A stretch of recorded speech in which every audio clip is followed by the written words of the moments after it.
Hey there, folks. This is Professor Wolf. Wanted to give you a message here to help you. Learning statistics is a hard thing for a lot of folks here, so I think some tutorial videos might be helpful for just getting you from point A to point B along this journey. So let's first of all discuss a little bit about what we're going to do during this session. We're going to discuss what descriptive statistics are. We're going to discuss how to visualize data. And then we're going to do some examples here, both using Excel plus the JASP software practice, so you get to see how to do it both manually as well as using a statistical process, which is important because as we get further along on your DBA projects, we want to try and move toward using a statistical software package, but at the same point, we want to have enough understanding of how all these methods are performed so as to be well informed and a good consumer of the data output that we get from these wonderful tools we use to make our lives a lot easier. So let's get started with that. So week one discusses descriptive statistics. So when I say descriptive statistics, what does that mean? Well, first of all, it's an essential first step to understanding the data that's in front of you. It describes what the data looks like, where is the central tendency, as we will discuss here in a moment, and how the data points are distributed around that central tendency here. It is a great way to quickly understand your data set and some major elements of it. Now, the point of these statistics here, these descriptive statistics, is to have enough mastery over these elements so that you can quickly, within 30 seconds or a minute, look at these data and these metrics of the data and say, oh, I understand what this is telling me now. And one of the other thing that you can do to make your life easier here is to plot the data visually, and that will also help convey a lot of information quickly. The first thing you need to know is that not every tool we use can be applied to every type of data set. So for example, a lot of our statistical tools assume a normal distribution is present. And if the data we have in our data set are not normal, meaning not like a bell curve shape, then we can apply certain tools to that or find ways around and transform the data to make it still work. So these are important first steps to understanding the data you have in front of you and how to use it to our advantage. So next we'll discuss the idea of central tendency. Now, most of you probably have heard about the ideas of median, mean, mode. These are basically the average values or the middle values that that most distributions will adhere to. The mean is simply the straight algebraic average, sum the total of all the values, divide by the number of values, and that's your average score.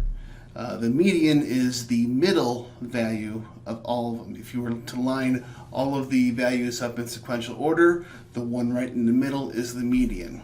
And then the mode is the most common value. It's the highest in a distribution. It is the peak of the curve of, let's say, a normal distribution curve.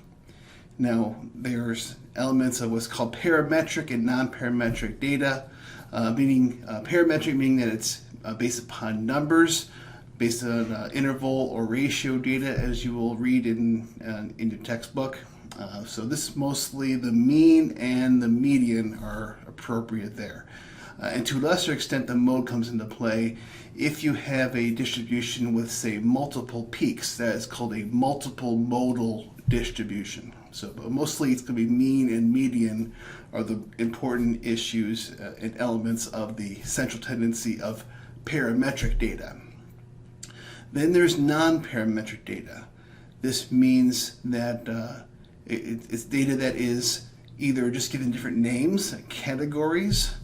A lot of your demographic variables are forms of categorical or nominal data, nominal being name, or it's an ordinal scale, meaning that you place things in order. You don't know how far each in between each element of order, but it's just an order. It's in a prioritization list.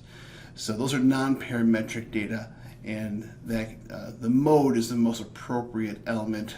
Makes the most sense for non-parametric data, because you can say, what is the average of color? There is no average color unless you want to talk about, I don't know, the value of Roy G. Biv, RGB, but it's kind of a weird way of looking at things. So usually, if the number doesn't make sense, it's not appropriate to be reported out in that particular into those results for that distribution. Finally, we get to the dispersion. So where the central tendency tells you where is the middle value of a distribution, the dispersion tells us how far how the data points are distributed around that central tendency. And to the degree that dispersion is larger or smaller, gives us an idea of how reliable predictions we make based upon that data are likely to be. If you have a very tight dispersion, then our predictions are probably going to be pretty reliable. But the more you spread out that dispersion, the more likely it is that there'll be a lot more uncertainty in what the next observation is going to be, the next prediction of that data set is going to be. Now, how do we measure dispersion? Well, again, much like for central tendency, there is the parametric and the non-parametric flavors. So if you're dealing with interval or ratio data, you take things that are standard deviation, interquartile range, mean absolute deviation. These are common elements, and we'll get to them a little bit further down the course here. And then for non-parametric data, you may have classification, frequency tables, just how often things occur. Again, trying to find that mode or the most common value of those different categories or in that order of priorities. So those are the methods of how you measure dispersion. So with that as a groundwork here, let's go ahead and try and take on each of these types of distributions and work that we're performing for weeks 1 assignments. So let's discuss the histogram. So in this case, we have a list of test scores in this column here. So there's a couple things we want to do here. There's a couple ways to build a histogram using Excel. Let's go ahead and do the easy way, or the way that's your software is probably already set to do. So we'll highlight the whole column A. It will find out where the end of that series is and take that package and plug it into whatever input we have. Go to Insert. Here are the charts. We're going to go up to this little button here. This is statistical chart. I'm going to drop down that, and we're going to say a histogram. Okay, so there we have a histogram. Now it's kind of arbitrarily chosen ranges here, which is kind of weird. I don't care about the number between 60 and 66.2. It doesn't really make much sense. Let's go ahead and do it in 5 year. The width of the bins, we're going to make 5 years, 5 points of scores. So we're going to go up to here, this little button here, this plus button. Actually, we'll go ahead and label this format axis. It'll bring up this bar here along the side.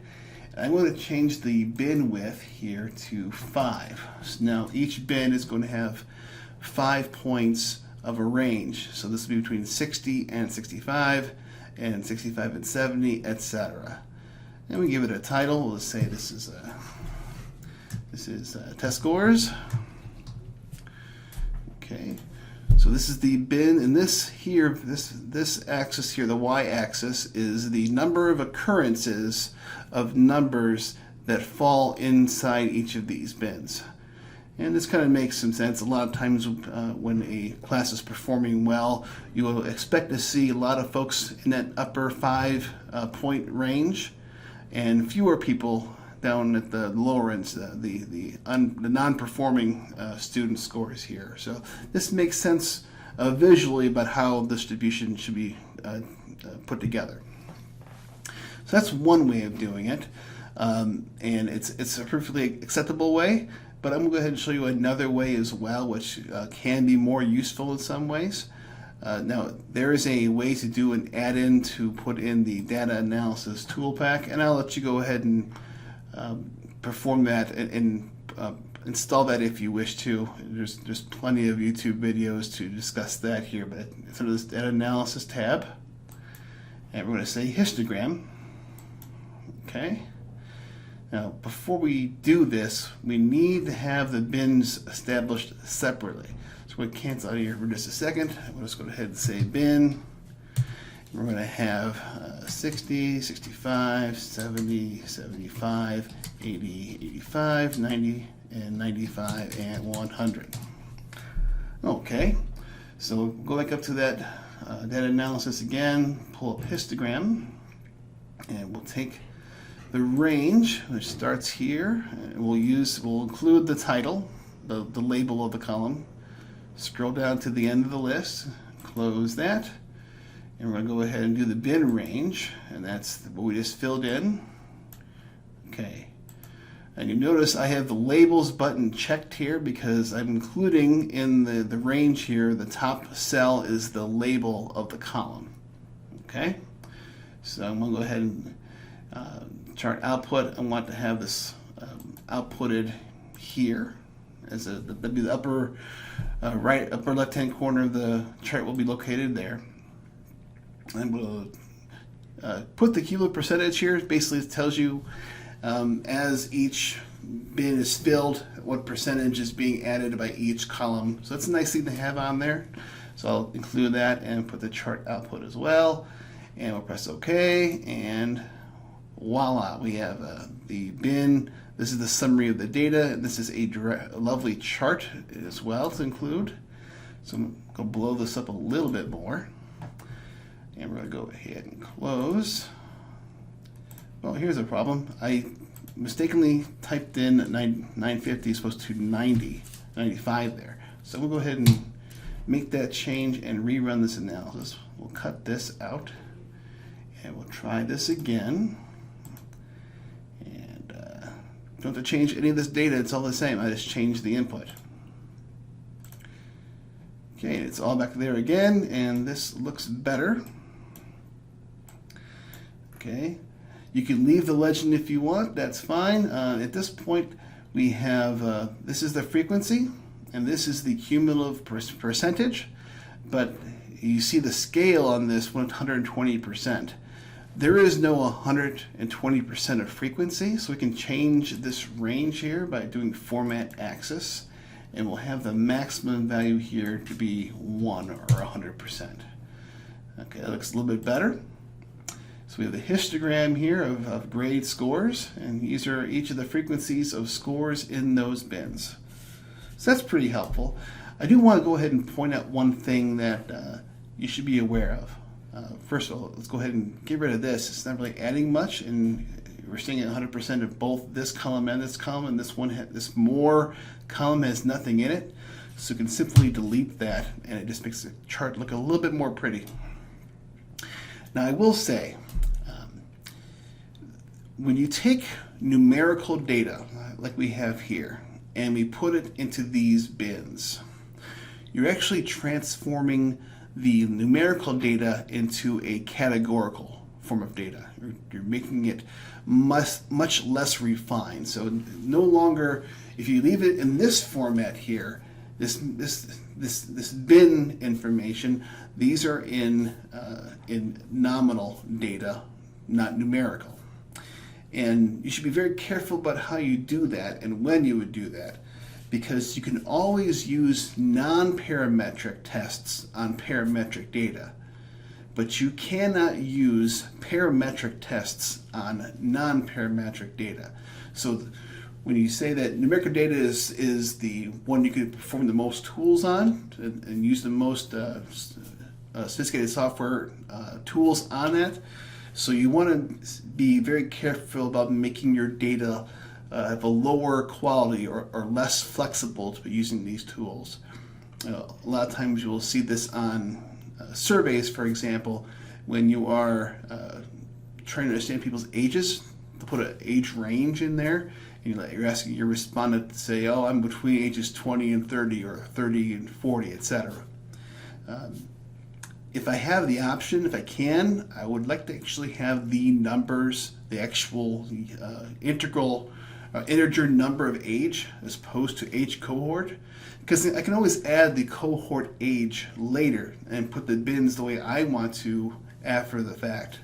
But you don't have that possibility if during the data, obtaining the data, that you record only in these categories rather in numerical form.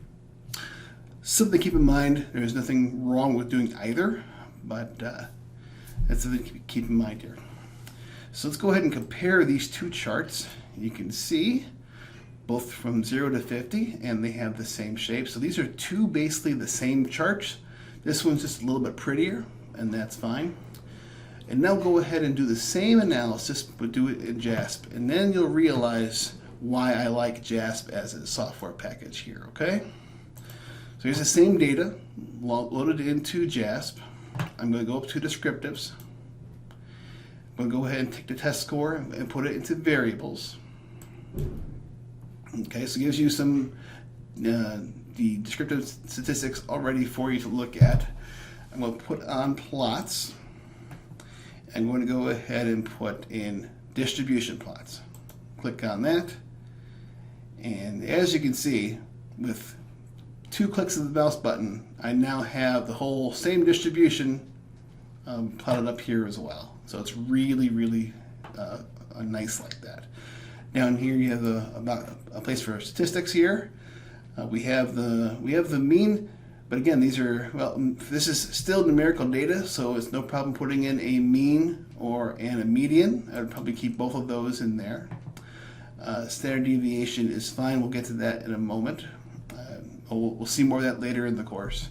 We have minimum and maximum, and that's perfectly fine. So this is a good summary of the descriptive statistics, and a plot can be cranked out very, very quickly. So in your homework, I would expect you to do this plot here, both using Excel as well as using JASP. You can see you can do the JASP part in about 30 seconds, and it will help you just do a double check to make sure everything looks right. So we'll cover that. And we'll not save. Okay, so now we'll go into the next plot here, the box plot. So in this case, we have to do a couple things. Okay? So we want to have in a box plot, so we see a box plot, we often will see a box and whisper plot. So we need to calculate some things here to make this work. So we'll have a score for the minimum. We'll have Q1. We will have the median. We'll have Q3 and the maximum. So let's go ahead and quickly define these terms. So minimum obviously is the minimum number in the distribution. Q1 is the value with which there are 1/4 of values less than the net number, and 3/4 of the values greater than that number. The median again is the middle number, so half above, half below.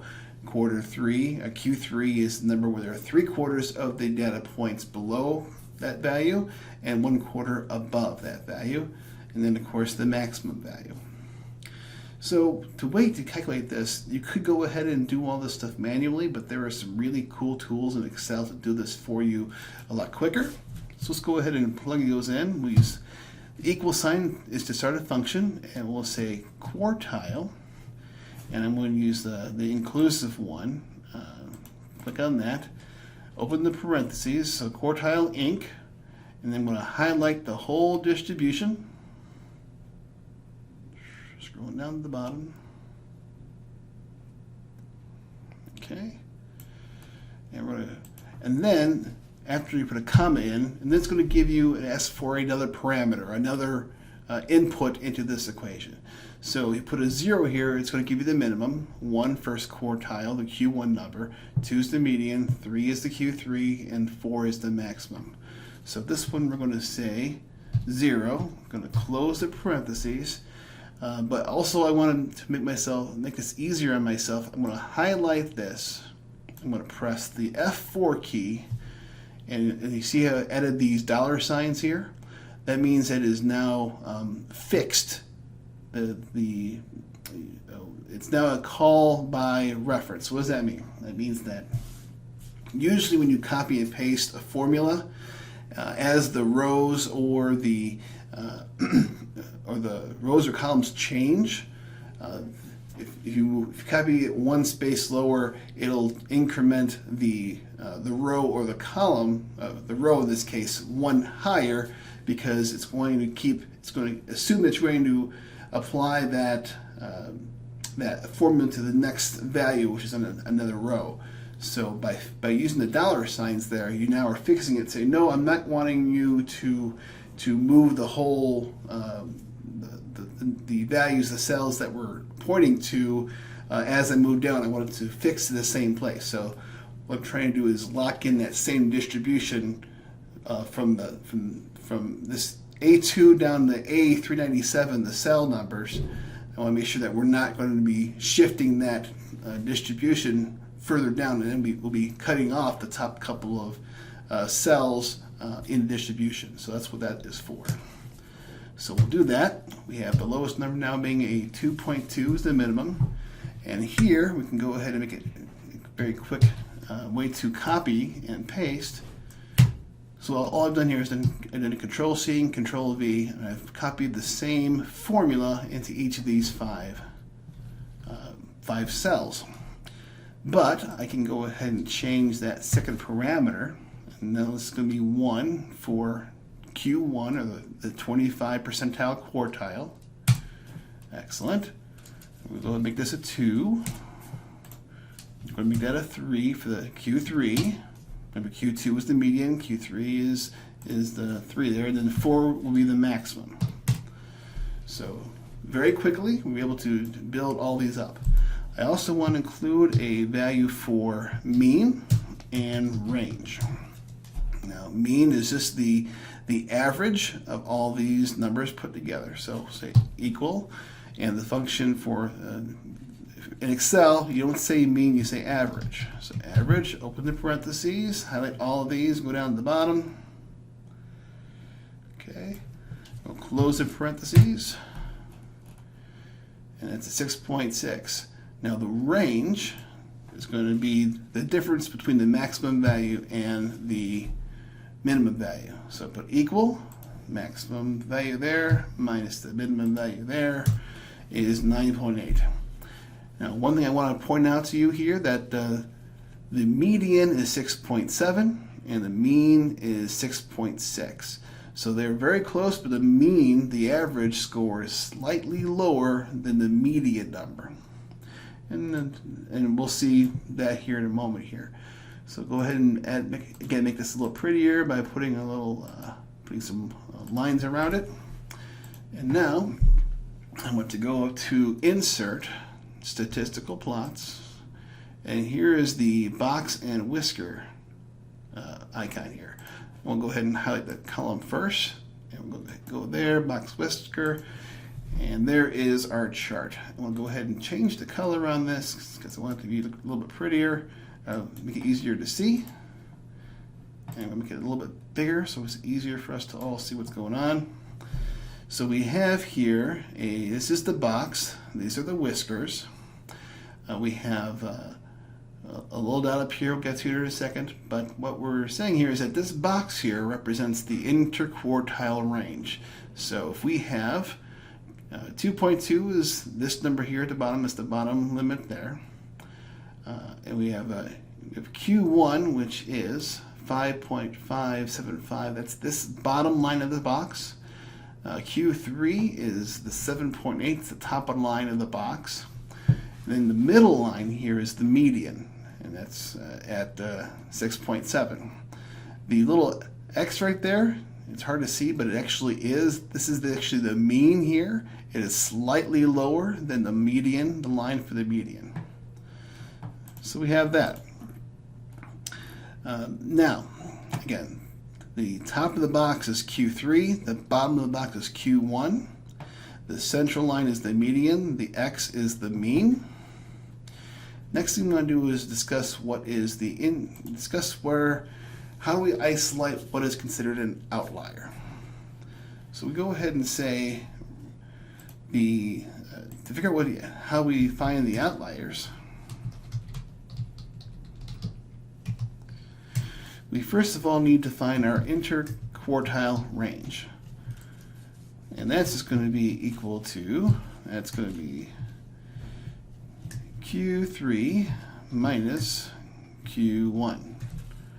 So that's going to be equal to this number minus that number. Okay. Now then we have to go ahead and multiply that by 1.5 because we say the upper limit for the outliers. So it's going to be equal to Q3 plus 1.5 times the IQR. Okay, so basically starting at Q3, we're going to reach out this distance here multiplied by 1.5. Extending up is where this line is. So anything that goes above this line will be considered an outlier. And we'll do the lower limit. It's going to be equal to Q1 minus this time 1.5 times the IQR.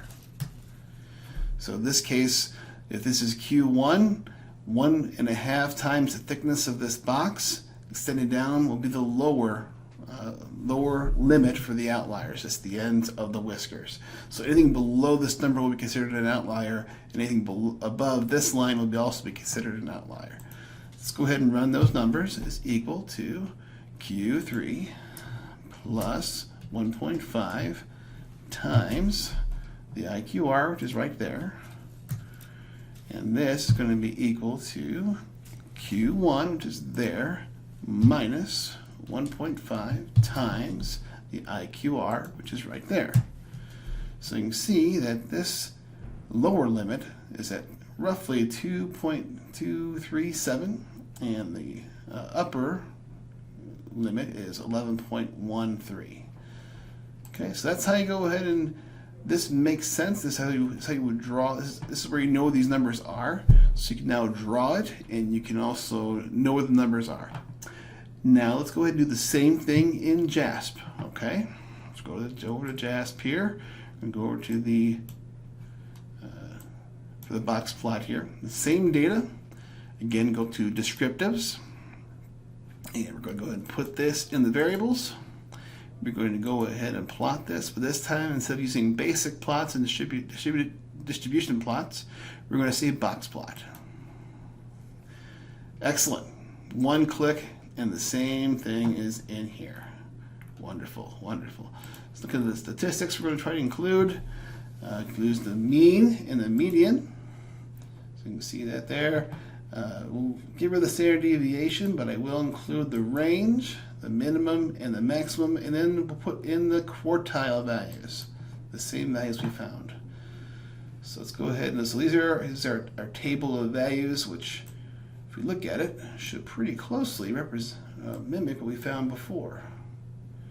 So minimum 2.2, maximum 12, median 6.7, mean is 6.6, a little bit higher accuracy, more precision. Okay, 25th percentile 5.575, that's the Q1 number, and the 75th percentile is a 7.8. It all matches. So do the same thing, both using JASP as well as using Excel. And again, I hope to see both of these worked out. And again, we're just trying to help you build familiarity. We want you, once we get to the point where you're doing your project, we We want you to feel comfortable using JASP just as comfortably as you can Excel. It'll save you some time, and hopefully you'll have enough of a grounding in the fundamentals to make sure that the data you get from the JASP makes sense. Okay, finally, we're going to go ahead and go to scatter plot. For a scatter plot, we have a plot here of companies where it has the revenue of that company and the number of employees in that company. So go ahead and highlight both columns, go to Insert, Charts here, this is scatter plot. Plot those here. Okay, this is nice. We want to go ahead and add some access labels here, or access labels, so we can know what we're looking at. So this bottom number here, this looks to be the revenue. So we'll go ahead and label this. Well,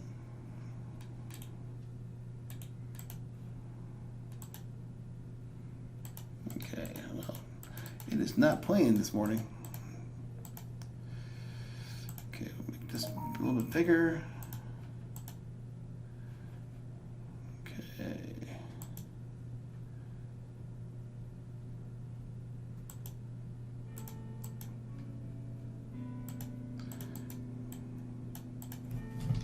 Okay, it wasn't showing me the bar, but I think it's there. So we'll say US revenue, and we'll say in millions, because you want to make sure that people understand the numbers you're looking at here. And here we have access title.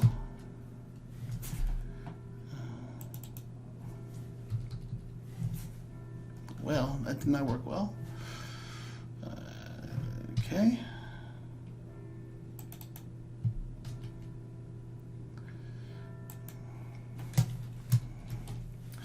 Well, anyways, this vertical will be the number of employees. This will be in the revenues. So that is cool. So now we have that. Let's go ahead and do the same thing in JASP. This also is going to be fairly straightforward. We have going to go to descriptives.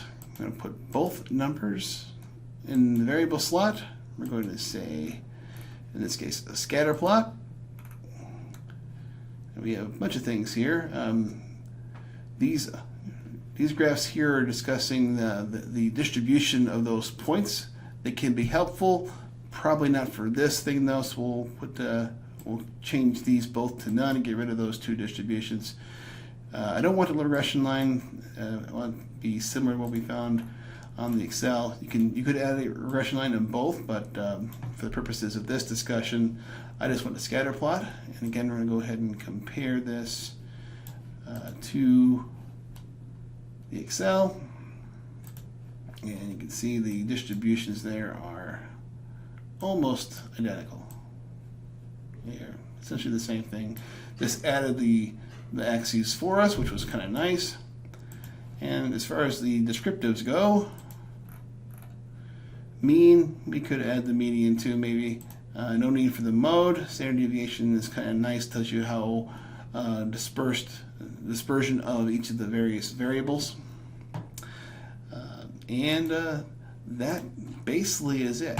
So there is no JASP formulation for stem and leaf approach, but in the series of videos I'm putting up when I post this video, there will be a very good video tutorial on how to build a stem and leaf chart in Excel that can be done just manually, but also another way that is actually automated, which will allow you, if you have to do a large data set to do the same exercise, it'll be very helpful for you to look at that as well. So I would encourage you to use those videos for guidance should you find you need it. In the meantime, this has been a very long video, but I hope this has been helpful for you, building some experience in how to visualize data and describing the data in front of you, the necessary first step to understanding what you have in front of you in terms of data and what analyses are possible. And if you have any questions, feel free to reach out. Again, Nick Wolf, and I will talk to you later.